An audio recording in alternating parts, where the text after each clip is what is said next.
So a great tool that you can use for life losses and for some of these situations we've talked about in this segment is called clustering. Who uses this already in your therapeutic setting? It's kind of an older intervention. I just love it. It's a classic. I think first published around the 70s. But the notion here is to help people identify the dominoes or secondary losses that have also come into play after a primary loss occurs.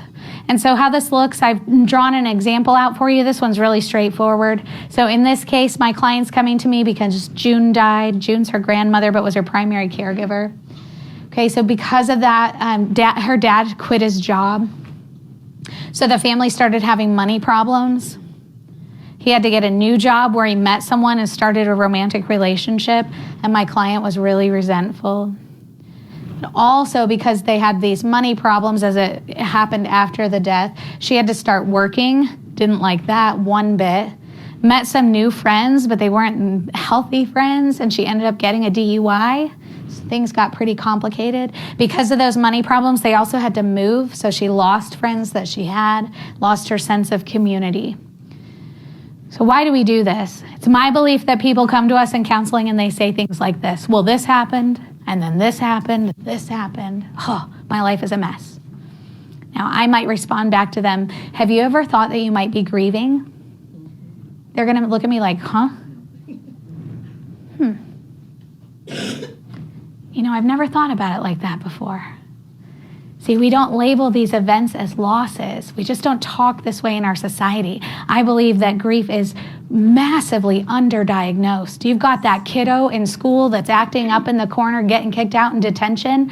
Give me 5 minutes with that young person, I can likely find a loss theme happening in there, right? We're grieving people, living in a society that's determined to ignore that part of our experience. I'm asking you to help draw that out to the surface. Then ask your griever this question after they've done their clustering. Which of these hurts the most right now? See, so she may have come in to see me because June died. But it is this that's really hurting. And it's that's at the root of the problematic symptoms. For those of you that you work with youth in the room, this is a really great tool for you because it's likely your young person is feeling more distress over a secondary loss than they are the primary loss. And guess what? They can't tell anyone that, right? If their mom dies, how do they say to their dad, yeah, I'm sad she died, but I'm really pissed that we had to change schools. Pardon my language, right? Dad's, what do you mean? Your mother died.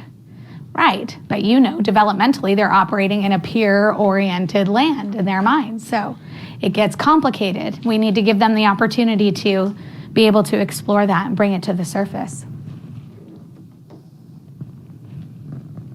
Okay, so it's a very handy tool.